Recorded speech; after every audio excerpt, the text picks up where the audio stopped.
अच्छा, अब हमारे पास जो नेक्स्ट टॉपिक आ रहा है वो कौन सा है कि इलेक्ट्रिक एंड ग्रेविटेशनल फोर्स। ठीक है, क्योंकि हमारे पास इलेक्ट्रिक फोर्स और ग्रेविटेशनल फोर्स के फार्मूले हमारे पास के तकरीबन सेम हैं। क्योंकि यहाँ पर देखिए K(Q1Q2/r²) इलेक्ट्रिक फोर्स का फार्मूला, G(M1M2/r²) ग्रेविटेशनल फोर्स का फार्मूला। इलेक्ट्रिक फोर्स जो हमारे पास होती है वो दो चार्जेस के दरमियान में होती है। ग्रेविटेशन फोर्स जो हमारे पास होती है वो M1 M2 यानी दो मैसेज के दरमियान में होती है। ठीक है, अब हम देखेंगे कि इनके फार्मूले तकरीबन सेम है, लेकिन क्या चीज़ें इनमें सेम हैं और क्या चीज़ें इनमें डिफरेंट हैं।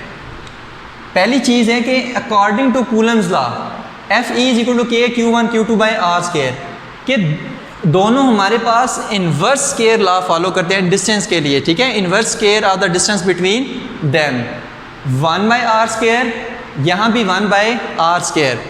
यानी कि जितना दो चार्जेस के दरमियान में डिस्टेंस हमारे पास ज़्यादा होगा उतनी इलेक्ट्रोस्टैटिक फोर्स क्या होगी, कम होगी।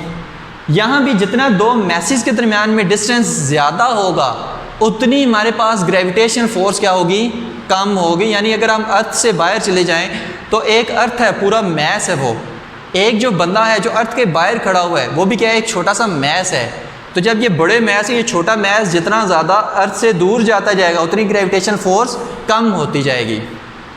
नेक्स्ट चीज़ आती है the value of constant K=9 × 10⁻⁹ newton meter square पर कूलम स्क्वायर। और यहाँ पे इसके जो G की कांस्टेंट की वैल्यू है वो क्या है, 6.67 × 10⁻11 न्यूटन मीटर स्क्वायर पर किलोग्राम स्क्वायर। इसका मतलब है कि इसकी कांस्टेंट की जो वैल्यू है वो बहुत ज़्यादा बड़ी है।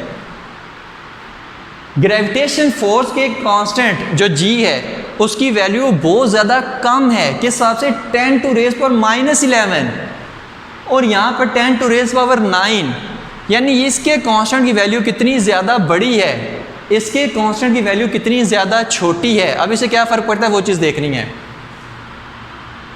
It is much stronger, it is a weaker force.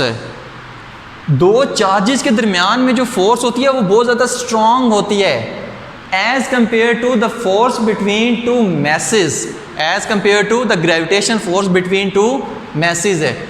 यानी कि अगर मैं दो चार्जेस यहाँ पर पकड़ूँ और उनको छोड़ दूँ, ये पॉजिटिव है ये नेगेटिव है, अगर उनको छोड़ दूँ तो क्या होगा, बजाय ये कि वो एकदम से ज़मीन पर चले जाएं, वो क्या होंगे, ज़मीन पर जाने के बजाय एकदम से आपस में अट्रैक्ट हो जाएंगे।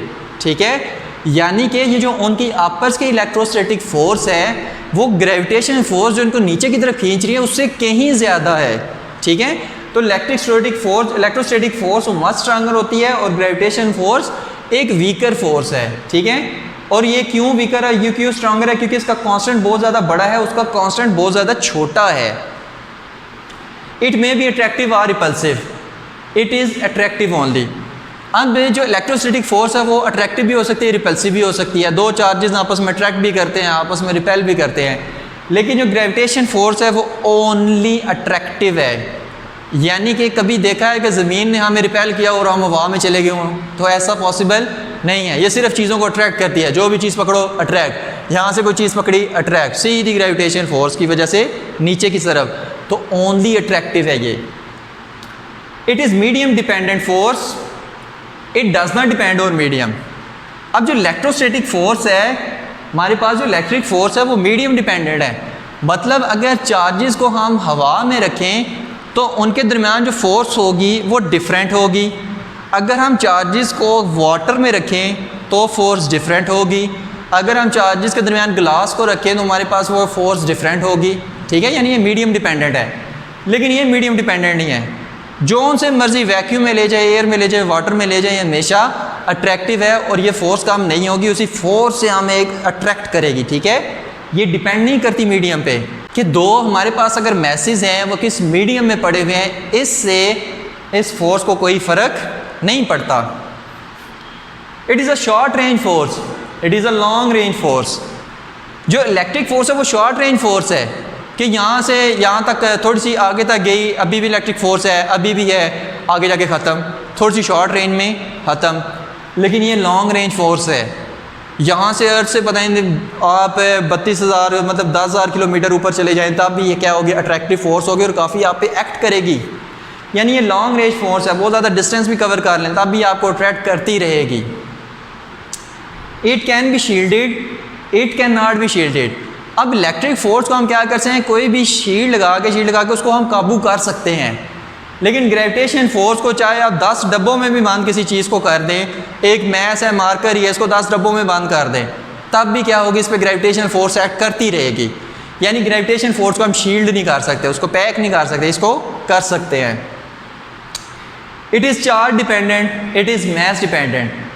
इलेक्ट्रिक फोर्स चार्ज डिपेंडेंट है कि उसमें चार्जेस का हम डिस्कस करते हैं कि उसमें अट्रैक्शन है या रिपल्शन है। इसमें हम मैसेज को डिस्कस करते हैं कि मैस बड़ा होगा तो क्या होगा, छोटा होगा तो क्या होगा, ठीक है। तो ये हमारे पास क्या थी, सिमिलैरिटी और dissimilarity between electric force and gravitational force है। Thank you very much.